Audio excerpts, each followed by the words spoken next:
The first smoke we might see in the afternoon in coming days might be around 5:30 or 6.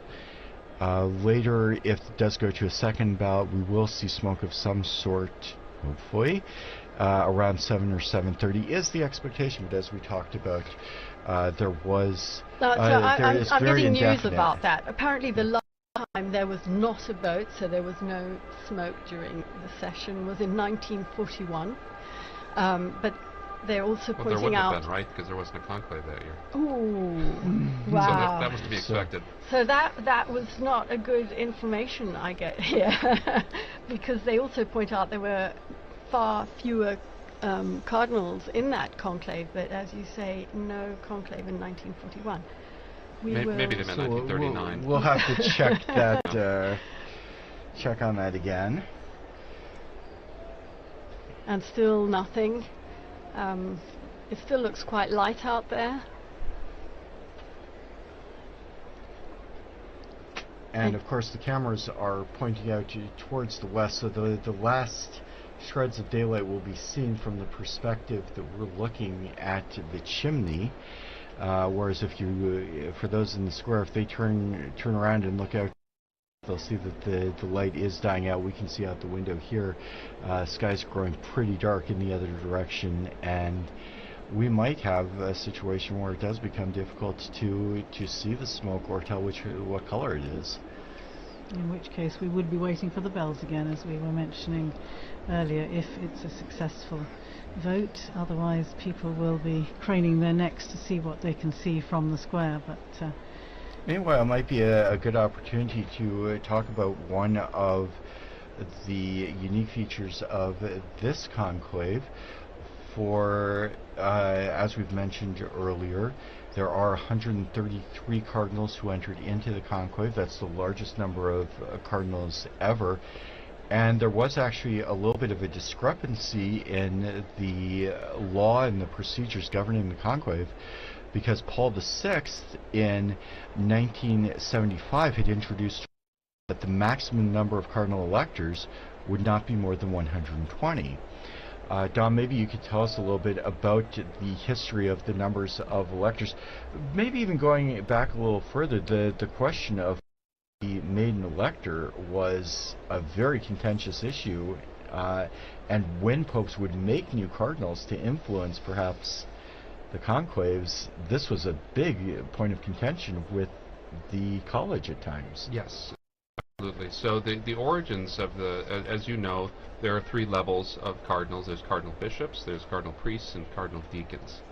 And originally, there are 6 cardinal bishops of the Suburbicarian sees. He's like Frascati and Ostia. Ostia is the senior bishop on the see. There were 35 cardinal priests. Cardinal priests were drawn from the original tituli, the early parishes of the city of Rome. And so we can see before even the year 500 the lists of the original parish, and they would be given the title to these parishes. And there were 14 cardinal deacons. The city was divided into 14 different districts based on the needs of the faithful.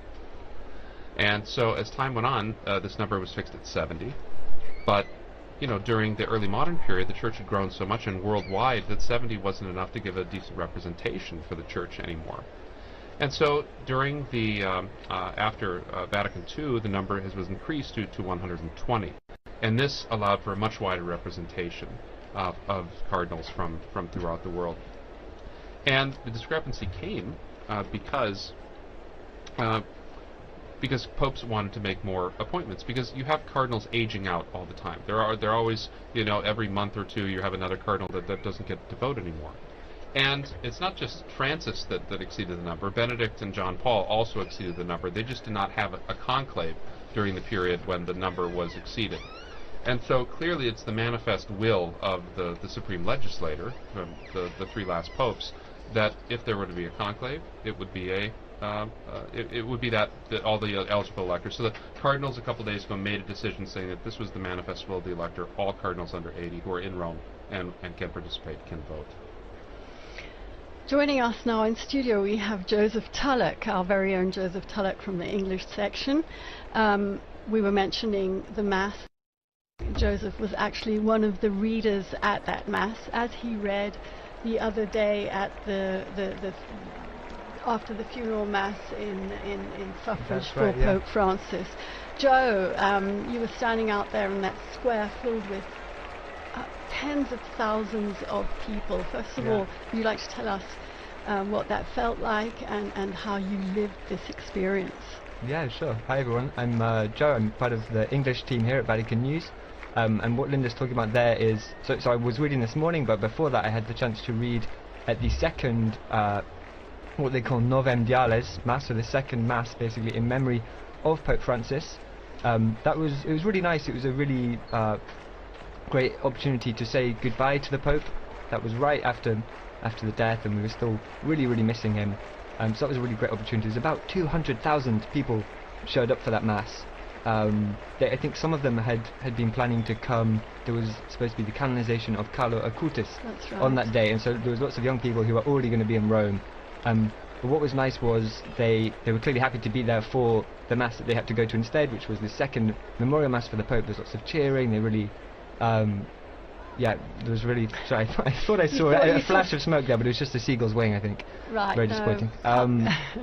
Yeah, so that was a really great opportunity. And then this morning too, that was the Missa pro Eligendo, so the Mass for the election of the Pope, and it's basically this opportunity for the cardinals to come together, and together with the people of God, lots of ordinary Catholics and perhaps some non-Catholics gathered in the Basilica with them to pray and to invoke on this conclave process. So really nice. I did, to be honest, when I've been here now at Vatican News for about 2.5 years, and I always imagined that the conclave would be this period where I'd be doing so much journalism and going around and reporting on everything, and in the end I've just read a lot of masses. But that's nice as well, and I've You've been working hard as well, writing that's true as well. And what reading did you do this morning? So it was a reading, putting me on the spot, it was from I think the prophet Isaiah, and really nice reading about I think it's the one that has the Spirit of the Lord is upon me, He has appointed me to preach the good word to the poor, something like that. So the kind of a reading coming out of this prophetic tradition in the Old Testament, and of course the readings are picked, I assume, with kind of the idea of reminding the cardinals of what they're looking for in a pope. So somebody who will have the poor in mind. I think I'm getting the reading right. It's funny actually, when you're there reading, you're so focused on saying the words right that you're not even thinking about what it means. So I may have misremembered what the reading was, but I think that was the one. Rightly, that it was focused on the characteristics that a new pope should hopefully have. So absolutely. Joe is going to be in studio with us again in these coming days as we await the smoke, unless at this point it could be white. Who knows? Yeah, who knows? Who knows? Yeah, that's right. I'm going to be joining on Friday morning. If, of course, we could very well have a new pope by then, because by then there will have been there'll be 9 between now and Friday morning. So there's one ballot this evening, and then there'll be 4 tomorrow. And so it's quite possible to have a new pope by Friday morning, but if not, you'll be able to listen to me and my wonderful colleague Francesca Merlo, who's producing today, but she'll be joining me in the studio on Friday morning. If we don't have a pope by then, who knows? Yes, thank you here to Francesca Merlo and to Mario Scarton, who are both working on the other side of the window here in this Vatican Radio studio. We've been talking a bit about all that's happened between the funeral and the general congregations leading up to this conclave. Perhaps we could just take a brief look at actually what happens. We've talked about the Pope coming out onto the balcony, the first acclamation by the people of Rome and so on, but then we have to look forward also to the installation, the inauguration of the new papal ministry. Perhaps we could talk a little bit about what happens then, remembering past occasions.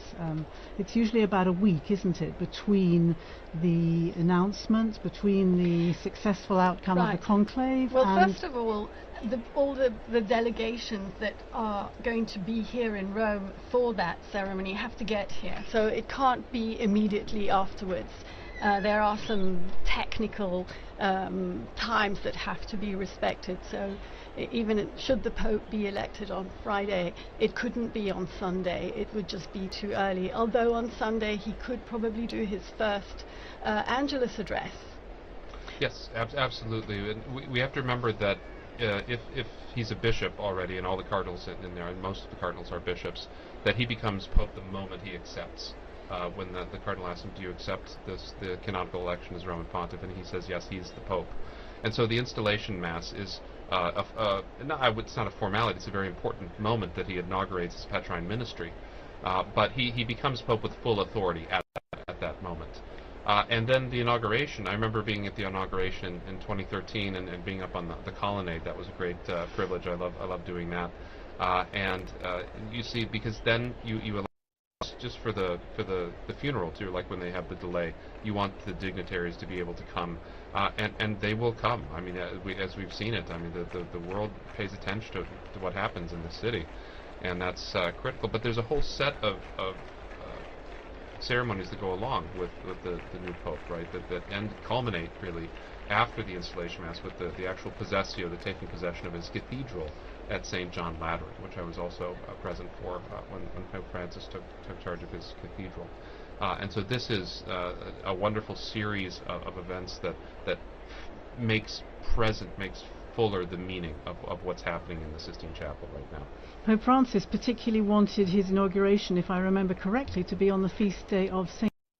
Isn't that right? And that, of course, became, again, a bit of a theme during the pontificate. We learnt that he had the statue of the sleeping Joseph that he would keep on his bedside table there in Santa Marta. Had a particular significance for him, didn't it? And he inserted the name of Joseph in every mass that was said throughout the world. So there's a great devotion to Saint Joseph, to Saint Joseph in his feast days, as patron of the Universal Church, but also as a patron of workers and as a patron of fathers.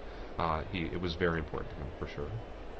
The thing I remember particularly about the installation of Francis, of course, was that it was only 3 days apart from the Archbishop of Canterbury, and because I was covering ecumenical affairs, I wanted to be in both places, and fortunately, because there was that little time gap, it could have been on the same day, but actually in the end I was able to be here in Rome for the papal inaugural mass, the papal installation, and then get to Canterbury as well for the Archbishop of Canterbury's taking the beginning of his ministry there in Canterbury Cathedral.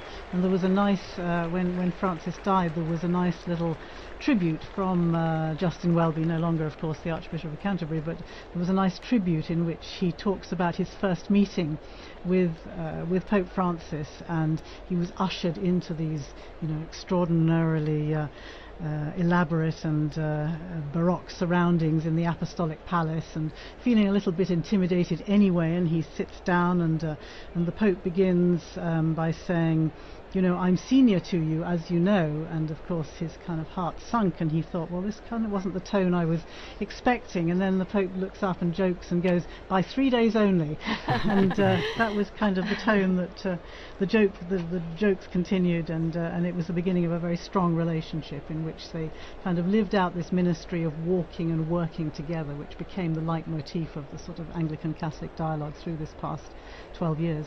Well, in a much more modest register, we also learnt to know him and walk with him after that 13th of March, which we don't forget because we were here. We didn't know who Bergoglio was, and very slowly we began to understand him. He went to Lampedusa, as you mentioned, his very first journey abroad, after having said that he didn't really want to travel. It wasn't his thing, but he went to Lampedusa because that issue was so important for him. And being there, he realized, he told us afterwards, he realized how important it was for the people to feel his closeness and to feel he was going to them.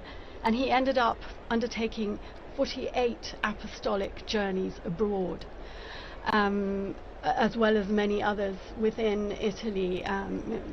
Joe was on his last apostolic journey abroad to Belgium.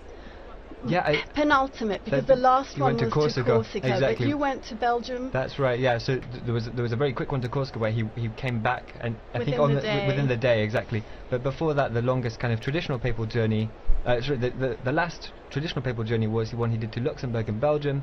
I was with the Pope for the stop he did in Belgium, And it was an interesting papal journey because it came right after this huge one that lasted several weeks across a couple of countries in Asia. So 4 countries. 4 countries in Asia. Asia and Oceania. Yeah, and there'd been some, so for instance, he'd been in East Timor, where something crazy like 70% or 60% of the population turned up for a mass he celebrated, and these incredible scenes. And I think it's the most Catholic country in the world, with the possible exception of Vatican City. No, I think it's more Catholic than the Vatican City. Okay. That's what the Vatican officials quit. But Okay. Right. And so he'd just come back from that, and then he came to Belgium, which is obviously a fair country. It's a country that's been really marked by the sexual abuse crisis, which is something that's happened in the church all over the world, but it was particularly bad in Belgium. And so it's a country where there's also, on a level, there's some also distrust, I think you can say, towards the church. And so it was a very interesting papal journey for that reason. The Pope did a couple of things. So he met with survivors of sexual abuse, and that was a closed-door meeting, so there were no journalists there. We don't know exactly what was said, but there were some interviews afterwards with some of the survivors who said that he really listened to them and they felt moved by that. And he also visited some universities. So Belgium is home to 2 famous Catholic universities. I'm going to butcher the pronunciation. One is, I think, Leuven, and one is Louvain, and one is Dutch-speaking or Flemish-speaking. The other one is French-speaking.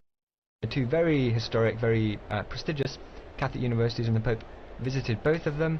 There was, if I remember rightly, there was at Leuven, the Flemish Dutch-speaking one. He kind of had an exchange with the professors, and then what was interesting was afterwards when he came to Louvain, it was more dialogue with the students. But on both kind of occasions, he was doing what we really came to expect from Pope Francis, which was this dialogue, kind of talking to people, even people who disagreed with him. I remember there was some when the students were talking to him, as well as they agreed with a lot of what he said, and then they were pointing out some points where they disagreed, and that was really typical of Pope Francis as well, this desire to talk to people, even people that didn't agree with him. Absolutely. And so it was kind of it was a classic Francis trip in that way. I was speaking to the international director of the Jesuit refugee service just slightly after his death, and he said very much what you have been saying. He would sit down and enter into dialogue with the person he had before him, and it was never a problem to disagree or to listen to a differing perspective. In fact, he was interested in doing exactly that. Yeah. Certainly the fact of his meeting with Jesuits wherever he travelled in any of the journeys around the world became a particular hallmark, didn't it, of these trips, and I think a particularly important moment for the Jesuit community throughout the world. I'm wondering, Don, if you can tell us anything about the frequencies of popes belonging to particular orders as opposed to those who don't. I mean, it's not terribly common. We remember it was almost a shock when Jorge Bergoglio was a Jesuit, right? It was kind of popularly thought that a Jesuit would never become pope, so that was very shocking. There have been several popes from religious orders. From the Franciscans and Dominicans, each have a handful of popes. None since the 18th century, late 18th century. There have been some monk popes, particularly during the period of the monastic revival in the 11th century. But by and large, they have been taken, a lot of them, from the secular clergy. That's been mainly, and they've kind of gone back and forth between the diplomatic corps and between canon lawyers and theologians, and that's been pretty much the case. There hasn't been too much of a... While there is always, I would say, about 50% of representation in the College of Cardinals come from religious orders. They do not often get elected to the papacy. I don't think it's any particular animus against... It maybe historically have been against Jesuits, but that's not... And I'm talking back from the very foundation of the order. But it's really something that's... the person has to fit the job, too. And very often religious orders are focused on a ministry. They're focused on a particular specialty. And the pastor, the secular priest, the bishop, has got to be all things to all people. and that often is better training for the kind of things you'll encounter in the papacy than other forms of religious living. And I'm wondering, is that 15% roughly the same today with the cardinals who are gathered behind the walls of the I'd have to Sistine look. Chapel there? I could make a count, but I would suggest it's roughly 15 to 20%. And so after the Pope died, I saw a couple of headlines saying something along the lines of Pope Francis never stopped being a Jesuit, and this idea that his, as you were saying there, that each of these orders has their own charism and they really mark the members of those orders. I don't know if you have any thoughts about the ways in which Pope Francis never stopped being a Jesuit, the ways in which his Jesuit formation really shaped him and became the Pope that we all knew. I think the Jesuit formation creates such strong individuals. They are able to. I mean, think of the great Jesuit missionaries that are able to operate. They're meant from the very foundation not to live in religious community, right? I mean, they're meant to be able to be sort of sole proprietors sometimes when they need to be, and so go off like Francis Xavier around the world by themselves, never see another Jesuit for years and years and years. And I think that kind of style, that kind of particularly the Jesuit emphasis on obedience and on sort of the voluntas of the superior was very much in evidence in ways that you might not see from a Dominican perspective as well. So I think that strongly individualistic way of doing things. I don't mean individualism in a bad sense. I mean a strong, well-formed person that is able to act and knows their mind and acts in that way. And Jesuit formation is really effective at creating that. I think we saw some of those aspects coming out in his papacy for sure. Would you say also the question of discernment, which is a particular feature of the spiritual exercises of the Jesuit mindset in some ways, and of course the discernment process is perhaps at the basis of this synodality, the synods on synodality and so on that Pope Francis has begun and as we know has set in place, set in motion through to another synod in 2028. I think that would perhaps be another feature of I think of so. the That's Jesuits. exactly right. Yeah. I'd like to remember Pope Francis's last gift, which was a Pope Mobile that has been readapted, thank you, Philippa, into a health clinic for the people of Gaza. I think that is such a significant and powerful gesture, reminding the world of those most in need. And it came of course following the phone calls that he traditionally made so regularly to the parish, the Holy Family Parish in Gaza, which I think you visited. I was able to do so when I went there When you went. to the Holy Land some years ago, and was able to go to Gaza with the previous parish priest, and you know how significant it is, how important it is in any situation of conflict like that to know that the world has not forgotten you, to know that people are praying for you, that people are praying for peace. And clearly those phone calls that Pope Francis insisted on making right up until Even the previous weekend. from the hospital, when he was in the hospital, when he could, he would call Padre Romanelli and just ask them what they'd had for dinner. For smoke, there's no smoke. We do have smoke We have coming smoke. out of that chimney, but And it's it is definitely black black. smoke. It's Definitely definitely black smoke.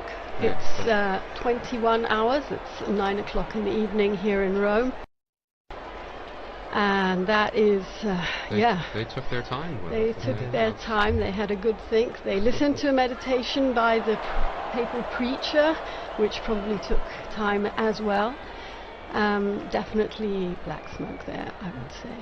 And I wonder what the reaction is in the square below, to the crowds who are seeing that and knowing that there has been no decision, no successful outcome on this occasion. And now we have a shot of the square. I can see some cell phones flashing away there. Whether they'll be able to capture that black smoke billowing in the wind there out of the chimney and away across the rooftop of the Sistine Chapel and the rest of the Vatican museums, I'm not sure, but that's certainly black smoke. I wonder if we have some sound from the square there. Do we have squares? No, we don't. They tell us we don't. But we can see. Here we are.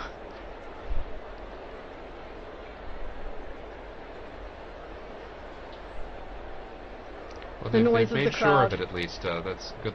They've Oh, got wow. a good bit of it. Yes, a good crowd in the square.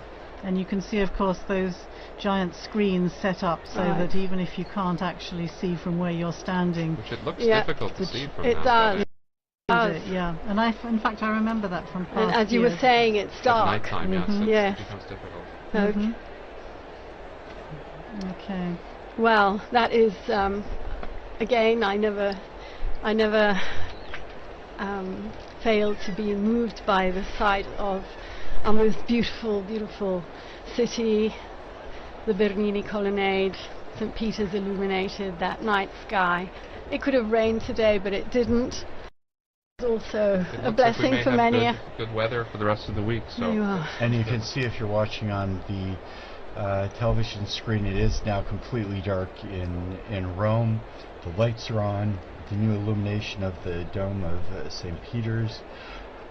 And the crowd, I think, is very relieved to see smoke, and very definite black smoke. I think there is no question from the very beginning. But I want to say thanks to Joseph Tulloch for joining us there. He disappeared out of the Yes, studio. and thanks again to Joseph And for relaying his experiences. And thanks to our team in studio. I can see people making their way Yes, people fairly are moving swiftly out of the square. Towards Definitely past dinner time here in Rome, but And I'll people tell you, will it's going to be tough to find a restaurant anywhere near St. Peter's this evening. yes. But do keep following us here on Vatican Media, Vatican News. We'll start tomorrow again at We will 10:30. start. Is that right? Rome time? You are a guest tomorrow morning I think I again, am, yes. and with Christopher Wells here in studio. So yes, 10:30 Rome time tomorrow morning for another marathon And too, commentary. we'll have Devin as well tomorrow in the anchor spot. Yes. He joined us with some great contributions from the square. So Devin, Yes. and Thanks especially to our guests, Philippa Hitchin and Don Prudlow, for providing so much information and insight and your memories and reflections from the various pontificates. And being Thank so you game much. for such a long, marathon alive, session. wonderful, and thank you to Francesca Merlo for being our great producer, and I can see out there Kelsey Gussie, who is also working away behind the scenes, and Mario Scatton. Thank you, all of you. Chiudiamo. We can, they're signaling us from the... So we are in fact going to finish up our broadcast now with the main event has occurred, as it were. So again, thanks to all those who participated in the evenings. Thanks to especially to our head of the English section, Linda Bordoni, who has done so much hard work to make all of this possible. And thank you, Christopher. And as we do close up our broadcast, I would like to thank all of our broadcast partners as well, including EWTN TV, Catholic Faith Network in America, Shalom World Television Network USA, Atmadarshan TV, Catholic TV, Mata TV India, and UCTV, Uganda Catholic Television. Also our radio partners, Luminous Radio and Radio Katipunan in the Philippines. Thanks to all of you. Please join us again tomorrow. Laudetur Jesus Christus.